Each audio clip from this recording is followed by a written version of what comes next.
அத்தியாயம் 35 புதிய கவசம். ஐஸ்ராக் நகரில் உள்ள துலிப் வர்த்தக சபையின் நிலையப் புள்ளி நகரின் கிழக்கு பகுதியின் மையத்தில் அமைந்துள்ளது. இந்த நிலையப் புள்ளியால் ஆக்கிரமிக்கப்பட்ட பகுதி மிகப் பெரியது, மிகவும் ஆடம்பரமான முகப்புடன் உள்ளது. உங்கள் துலிப் வர்த்தக சபை இங்கே நன்றாகச் செயல்படுவதாக தெரிகிறது. நீங்க ரொம்ப அன்பானவங்க. ஆலிவர் தன் மகிழ்ச்சியை மறைக்க முடியவில்லை. நாங்க இங்கே ஸ்கை ஐஸ் பிளைனுக்கு அருகில் இருக்கிறோம். ட்ரோல்ஸுடனான எங்கள் பெரும்பாலான வர்த்தகம் ஐஸ்ராக் சிட்டி வழியாகவே மாற்றப்பட வேண்டும். எனவே இந்த இடம் உண்மையில் எங்கள் நிறுவன தலைமையகத்திற்கு அடுத்தபடியாக ஒரு நிலையமாகும். அது சரி. வடக்கு பிரதேசமும் ட்ரோல்களும் கிட்டத்தட்ட ஒருவருக்கொருவர் சண்டையிட்டாலும் இரு தரப்பினருக்கும் இடையிலான வர்த்தகம் ஒருபோதும் நின்றதில்லை. போர் என்பது போர், வர்த்தகம் என்பது வர்த்தகம். அவை இரண்டு வெவ்வேறு விஷயங்கள். எல்லாவற்றிற்கும் மேலாக இங்கு ஏராளமான நலன்கள் ஈடுபட்டுள்ளன. வடக்கு பிரதேசத்தின் பிரபுக்கள் கூட ட்ரோல்களுடனான தங்கள் வர்த்தகத்தை முடிவுக்கு கொண்டு வர விரும்பவில்லை. நிச்சயமாக ஒவ்வொரு வணிகரும் அத்தகைய வெளிநாட்டு வர்த்தகத்தை நடத்த தகுதியற்றவர்கள் அல்ல. துலிப் வர்த்தக சபைக்கு அதில் பங்கு உள்ளது என்பது அவர்களுக்கு சில சக்தி வாய்ந்த ஆதரவு இருப்பதைக் குறிக்கிறது. உங்கள் நிறுவனத்தின் தலைமையகம் எங்கே அமைந்துள்ளது? விழுந்த கழுகு நகரம். அகிலன் மிகவும் பரிச்சயமான ஒரு நகரப் பெயரை ஆலிவர் உச்சரித்தார். அகிலன் சகோதரி திருமணம் செய்து வைக்கப்பட்ட நகரம் ஃபாலன் ஈகிள் சிட்டி இல்லையா? அங்கேதான் கடவுள் கவுண்டுமான். துலிப் வர்த்தக சபையை ஆதரிக்கும் சக்தி அவர்தான் என்பது தெரியவந்துள்ளது. அகிலன் சற்று ஆர்வமாகத் தெரிந்தார். தன் மீதான கொலை முயற்சி கவுண்டுமானால் திட்டமிடப்பட்டதாக அவன் சந்தேகித்து வந்தான். துலிப் வர்த்தக சபையை ஆதரிக்கும் உயர் பிரபுவும் கவுண்டுமானாக இருக்கலாம் என்பதால் அவன் இப்போது ஆலிவரை வெளிப்படையாக பின்தொடர்ந்து பிந்தையவரின் புல்வெளிக்குள் சிங்கத்தின் குகைக்குள் நடந்து செல்கிறாரா? இருப்பினும் அகிலன் அதிகமாக கவலைப்படவில்லை. கவுண்டுமான் தனது சொந்த பகுதியில் ஒரு பரோன் வாரிசை கொல்லும் அளவுக்கு முட்டாள்தனமாக இருக்க மாட்டார். அங்கு அவர் நிச்சயமாக சம்பந்தப்பட்டிருப்பார். மிஸ்டர் ஆலிவர், நீங்க நல்லா இருக்கீங்கன்னு எனக்கு ரொம்ப சந்தோஷம். நீங்க மிரர் லேக் கேம்பிற்கு போனதா கேள்விப்பட்டேன். நான் நினைச்சேன். அவர்கள் உள்ளே நுழைந்ததும் ஒரு சிறிய குறும்புள்ள பெண் உற்சாகமாக ஆலிவரை நோக்கி கத்தினாள். நிச்சயமாக நான் நலமாக இருக்கிறேன். ஜாக்கை தேடிச் செல்லுங்கள். ஒரு பிரபுவுக்கு விருந்து சடங்கு உடையில் அவரது உதவி தேவை என்று ஆலிவர் அழகாக தலையசைத்தார். இருப்பினும் முகச்சொலிவு கொண்ட அந்த பெண் பதற்றத்துடன், மன்னிக்கவும் மிஸ்டர் ஆலிவர், சர் ஜாக்கை சூடர் குடும்பத்தினர் கோட்டைக்குள் அழைத்தனர். விருந்தில் கலந்து கொள்ளும் பிரபுக்களுக்கு அவர் குறிப்பாக சடங்கு ஆடைகளை வடிவமைப்பார் என்று அவர்கள் கூறினர். ஆலிவர் திகைத்துப் போனார். பின்னர் அது அகிலன் பக்கம் திரும்பி, லார்ட் அகிலன், சூடர் குடும்பம் இதை ஏற்கனவே ஏற்பாடு செய்யும் என்று நான் எதிர்பார்க்கவில்லை. ஆடை அளவீடுகளுக்காக நீங்கள் விரைவில் கோட்டைக்கு அழைக்கப்படுவீர்கள் என்று நினைக்கிறேன் என்றார். அப்படியா? அகிலன் ஏளனமாகச் சொன்னான். அந்த பைத்தியக்கார பெண் தனக்கு ஒரு சடங்கு உடை செய்ய உதவ யாரையாவது ஏற்பாடு செய்வாள் என்று அவன் ஒரு கணம் கூட நம்பவில்லை. உண்மையில் இது சிந்தியா வேண்டுமென்றே தனக்கு எதிராக பழிவாங்க பயன்படுத்திய ஒரு அற்பமான வழிமுறையாக இருக்கலாம் என்ற ஒரு அச்சுறுத்தும் உணர்வு அவருக்கு இருந்தது. இதைப் பற்றி யோசித்துக் கொண்டே அகிலன் முகச்சுளிவு முகமுள்ள பெண்ணிடம், சுடூர் குடும்பம் எத்தனை தையல்காரர்களை கோட்டைக்குள் அழைத்திருக்கிறது தெரியுமா என்று கேட்டார். நகரத்தில் உள்ள ஓரளவு மரியாதைக்குரிய தையல்காரர்கள் அனைவரும் வரவழைக்கப்பட்டதாக நான் கேள்விப்பட்டேன். விருந்தில் கலந்து கொண்ட பல பிரபுக்கள் அவசரமாக வெளியேறியதால் தங்கள் சடங்கு ஆடைகளை கொண்டு வரவில்லை. எனவே சுடூர் குடும்பம் அவற்றை பெருமளவில் உற்பத்தி செய்ய தயாராகி வருகிறது. எதிர்பார்த்தபடி இந்தக் கட்டத்தில் அந்த பைத்தியக்கார பெண் சடங்கு உடை விஷயத்தில் தன்னை மோசமாகக் காட்ட முயற்சிக்கிறாள் என்று அகிலன் இறுதியாக நம்பினான். அகிலன் மௌனத்தைக் கண்டு முகச்சொலிவு முகத்துடன் இருந்த அந்த பெண், ஐயா, நீங்கள் ஒரு சடங்கு உடை செய்ய வேண்டும் என்றால் சர் ஜாக்கின் பயிற்சியாளர் இன்னும் கடையில் இருக்கிறார், அவர் உங்களுக்கு உதவ முடியும் என்று அன்பாக பரிந்துரைத்தாள். பயிற்சி பெறுபவரா? அகிலன் பதிலளிக்கும் முன் ஆலிவர் சத்தமாக கடிந்து கொண்டார். ஒரு பிரபுவுக்கு ஒரு சடங்கு உடையை உருவாக்க அந்த விகாரமான நேவ் உங்களுக்கு வேண்டுமா? உங்களுக்கு பைத்தியம் பிடித்துவிட்டதா? முகச்சுருட்டைகளுடன் இருந்த அந்த பெண் வேறு ஒரு வார்த்தை கூட பேசத் துணியாமல் பின்வாங்கினாள். ஒரு தையல்காரரின் பயிற்சியாளர் தனது சடங்கு உடையை தயாரிக்க அனுமதிப்பதை அகிலன் நிச்சயமாக பாதுகாப்பாக உணர மாட்டார்.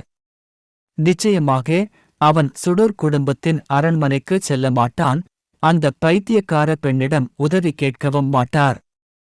அப்படியானால் இவ்வளவு குறுகிய காலத்தில் அவன் எப்படி ஒரு பொருத்தமான சடங்கு உடையை பெற முடியும்?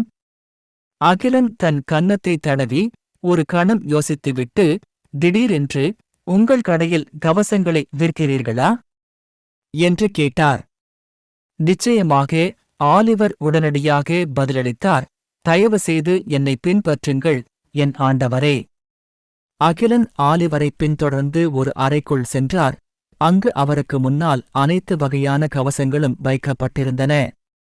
ஐயா, இவை அனைத்தும் எங்கள் வர்த்தக சபையால் சேகரிக்கப்பட்ட சிறந்த தேர்வுகள். எங்களிடம் சாதா கவசம், போர் கவசம், மந்திர கவசம் கூட உள்ளன. ஒரு மந்திர கவசம் இருக்கிறதா? அகிலன் திடீரென்று ஆர்வம் காட்டினார். மந்திரம் என்று அழைக்கப்படுவது கவசத்தின் மேற்பரப்பில் ஒரு மாய வரிசையை பொறித்து பின்னர் கவசத்திற்கு பல்வேறு கமுக்கமான பண்புகளை வழங்க அணியை மயக்க ஒரு மந்திரவாதியை கேட்கும் ஒரு முறையை குறிக்கிறது. இது ஒரு எளிய விஷயம் அல்ல. முதலாவதாக, கவசத்தில் சிக்கலான மாயாஜால அணிகளை செதுக்க ஒரு சிறந்த மோசடி நிலை தேவைப்படுகிறது. இரண்டாவதாக, ஒரு மந்திரவாதியின் மந்திரத்தின் விலை மிகவும் விலை உயர்ந்தது. எனவே மந்திரித்த கவசங்களின் தொகுப்பை பொதுவாக அதிக விலைக்கு விற்கலாம். கிரே கோட்டையில் அகிலன் விட்டுச் சென்ற கவசத் தொகுப்பு அவருக்குச் சொந்தமானது.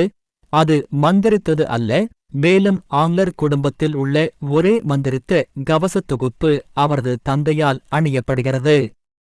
துரதிருஷ்டவசமாக அந்த மந்திரித்த கவசத் தொகுப்பும் போரில் இறந்த அவரது தந்தையும் பூதங்களின் கோப்பையாக மாறியிருக்கலாம். எனவே அகிலன் ஆலிவரின் வழிகாட்டுதலை ஆர்வத்துடன் பின்பற்றி அறையில் இருந்த ஒரே மந்திரித்த கவசத்தை அடைந்தார். இது அழகான மற்றும் மர்மமான கோடுகளால் அலங்கரிக்கப்பட்ட தூய வெள்ளை கவசத்தின் தொகுப்பு. இது ஒரு மெல்லிய பனிக்கட்டி குளிர்ச்சியை வெளியிடுகிறது. இந்த கவசத் தொகுப்பு 4வது வரிசை மாய வரிசையால் புளோஸ்டின் ஆசீர்வாதம் மயக்கப்படுகிறது. இது தாக்கப்படும்போது ஒரு உறைபனி அதிர்ச்சியை வெடிக்கச் செய்து தாக்குபவருக்கு சேதத்தை ஏற்படுத்தும் என்று பக்கத்தில் ஆலிவர் விளக்கினார். 4வது வரிசை மாய வரிசை. ஆங்லர் குடும்பத்திலிருந்து பெறப்பட்ட மந்திரித்த கவசம் 2ஆம் வரிசை மந்திர வரிசையுடன் செதுக்கப்பட்டதை அகிலன் நினைவு கூர்ந்தார். இந்த மந்திர கவசத்தின் விலை எவ்வளவு என்று அகிலன் ஆர்வமாக இருந்தார். ஆலிவர் தலையை திருப்பி ஒரு வயதான கொல்லனுடன் ஒரு கணம் கிசுகிசுத்தார். பின்னர் வானத்தில் உயர்ந்த விலையை மேற்கோள் காட்டினார். 50,000 தங்க நாணயங்கள். எவ்வளவு? அகிலன் முகம் அவநம்பிக்கையால் நிறைந்திருந்தது. தெரிந்து கொள்ள, ஆங்லர் குடும்பத்தின் முழு ஆண்டு வரி வருவாய் வெறும் 3000 தங்க நாணயங்கள் மட்டுமே. அதாவது ஆங்லர் குடும்பம் 10 வருடங்கள் சாப்பிடாமலும் குடிக்காமலும் இருந்தாலும் அவர்களால் இந்த கவசத்தை வாங்க முடியவில்லை. ஆங்லர் குடும்பம் தங்கள் 2ஆம் வரிசை மந்திர கவசத்தை ஒரு குடும்ப பாரம்பரியமாக கருதியதில் ஆச்சரியமில்லை. அகிலன் தயக்கத்துடன் இந்த மந்திர கவசத் தொகுப்பை பார்த்துவிட்டு பின்னர் தீர்க்கமாக திரும்பினார். இது அவரால் வாங்கக்கூடிய ஒன்றல்ல. அதை வாங்குவதற்காக அவன் தன் எல்லாவற்றையும் விற்றாலும் அவனால் அதை பராமரிக்க முடியாமல் போகலாம். இது எப்படி இருக்கு என்று அகிலன் கேட்டார். மந்திரிக்கப்படாத மற்றொரு கவசத்திற்கு மாறினார். இதன் விலை 2000 தங்க நாணயங்கள். யோ, உங்க கடையில ஒண்ணு கூட கம்மி ரேட்டில் எதுவுமே இருக்காதா? குளிர்ந்த காற்றை சுவாசித்தார், சிறிது வலியை உணர்ந்தார். இருப்பினும் பொதுவாக இதுபோன்ற நேர்த்தியாக வடிவமைக்கப்பட்ட கவசம் மலிவானதாக இருக்காது என்பதையும் அவன் அறிந்திருந்தார். நான் முதலில் டெபாசிட் செலுத்தலாமா? மீதமுள்ள கட்டணத்தை அனுப்ப கிரே கேசிலுக்கு அறிவிப்பேன். ஒரு கணம் யோசித்த பிறகு ஆலிவர் பற்களை கடித்துக் கொண்டு கூறினார், பிரபு, இந்த கவசம் உங்களுக்கு பிடித்திருந்தால் நான் அதை உங்களுக்கு இலவசமாக வழங்க முடியும். இலவசமா? அகிலன் ஆர்வத்துடன் சிரித்தான். இந்த உலகில் இலவசமாக ஏதாவது இருக்கிறது என்று அவன் நம்பவில்லை. எல்லாவற்றிற்கும் ஒரு விலை உண்டு, சில விலைகள் பணத்தின் வடிவத்தில் குறிப்பிடப்படுவதில்லை என்பதுதான் நடக்கும். ஆமாம். ஆலிவர் பணிவுடன் கூறினார், நான் தற்செயலாக சுடோர் குடும்பத்துடனான உங்கள் உறவை அழைத்துவிட்டேன், உங்களை காயப்படுத்தினேன். எனவே இந்த கவசம் உங்களிடம் எனது மன்னிப்பு கேட்கட்டும்.